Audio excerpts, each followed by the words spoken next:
அதிகாலை என்பது நிறைய, அதாவது ஒரு நாளிலும் 6லிருந்து 7 என்றது பார்த்தீங்கன்னா என்றால், ஒரு ஞாயிற்றுக்கிழமை காலையில் 6லிருந்து 7 மணி என்றால் சூரிய ஓரை, திங்கட்கிழமை காலையில் 6லிருந்து 7 என்று பார்த்தால் சந்திர ஓரை, அதாவது அந்த நாட்களுக்கு உண்டான ஓரை. செவ்வாய்க்கிழமை காலையில் 6லிருந்து 7 பார்த்தால் செவ்வாய் ஓரை. இது அந்த நாட்களுக்கு உண்டான நேரம் என்பது 6 மணியிலிருந்து 7 மணி என்பது 6:10 சூரிய உதயத்தை கணக்கு கொண்டு 6:6 என்று மாறுபடும். அந்தந்த நாட்களுக்கு உண்டான ஓரைகள் என்பது தனி. அது இல்லாமல் இந்த பிரம்ம முகூர்த்த தீபம் என்பதுதான் மிக மிக விசேஷமான அமைப்பாக காணப்படுகிறது. இந்த பிரம்ம முகூர்த்தம் என்பது நிறைய விஷயங்களில் நிறைய கான்ட்ரவர்சிகள் இருந்தாலும் 3 மணியிலிருந்து 5 மணி என்பதை ஞாபகத்தில் வைத்துக் கொள்ளுங்கள். அதில் குறிப்பாக 4 மணி 4:30 மணிக்குள்ளாக அந்த தீபத்தை ஏற்றுவது விசேஷமான பலன் அனுகூலத்தை நிச்சயமாக உங்கள் வாழ்க்கையில் பெறலாம். ஒரு மண்டலம் பிரம்ம முகூர்த்தம் தீபம் ஏற்றுவர்களுக்கு அவர்கள் நினைத்த காரியமெல்லாம் கைகூடும் என்பது எந்த காரியமாக இருக்கட்டும், வேலையாக இருக்கட்டும், அதாவது மற்ற விஷயங்கள் உத்தியோகமாக இருக்கட்டும், வீடு வாங்குவது, கடன் அடைவது, மற்ற விஷயங்களுக்கெல்லாம் இந்த பிரம்ம முகூர்த்தம் பெரிய அளவுக்கு ஏற்படும். இன்னும் சிறப்பாக சிலருக்கு இந்த டிப்ரெஷன் போன்ற பாதிப்பு இருப்பவர்கள் எல்லாம் இந்த பிரம்ம முகூர்த்தத்தில் தீபம் ஏற்றி கொண்டு வர அதே சமயம் உங்களுடைய குலதெய்வ மந்திரத்தையோ உங்களுக்கு இஷ்டமான தெய்வ மந்திரத்தையோ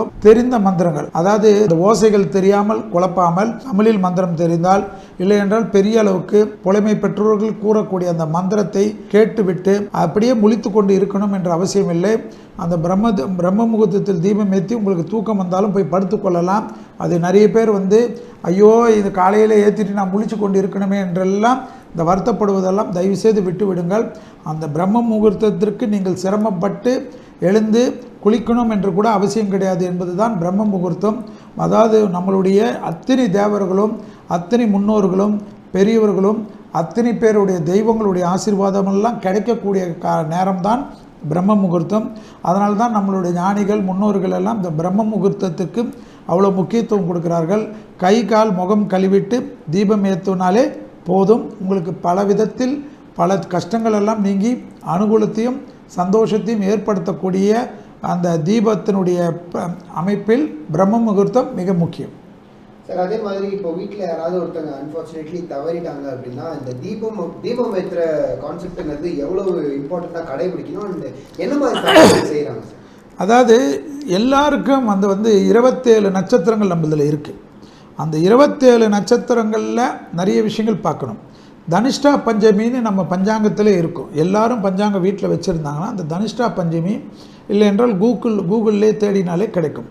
அதாவது அவர்கள் இறந்த அந்த நட்சத்திரத்துக்கு பார்க்க வேண்டும். அதுபோல் பார்க்கின்ற சமயத்தில் தனிஷ்டா பஞ்சமியில் அவிட்டம், சதயம், பூரட்டாதி, உத்திரட்டாதி, ரேவதி போன்ற நட்சத்திரத்தில் இறந்தார்கள் என்றால் 6 மாத காலத்திற்கு அந்த தீபங்கள் விஷயத்தில் மிக கவனமாக இருக்கணும்ன்றது. அதாவது இந்த காலகட்டத்தில் இறப்பவர்களுக்கு வீட்டையே அடைத்து வைக்கணும்னு சொல்லுவாங்க.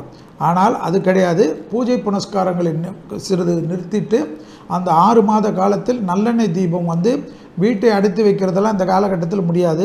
நல்லெண்ணெய் தீபம் நிச்சயமாக கண்டிப்பாக ஏற்ற வேண்டும் என்பது ஜோதிடத்தில் சொல்லக்கூடிய விஷயம்.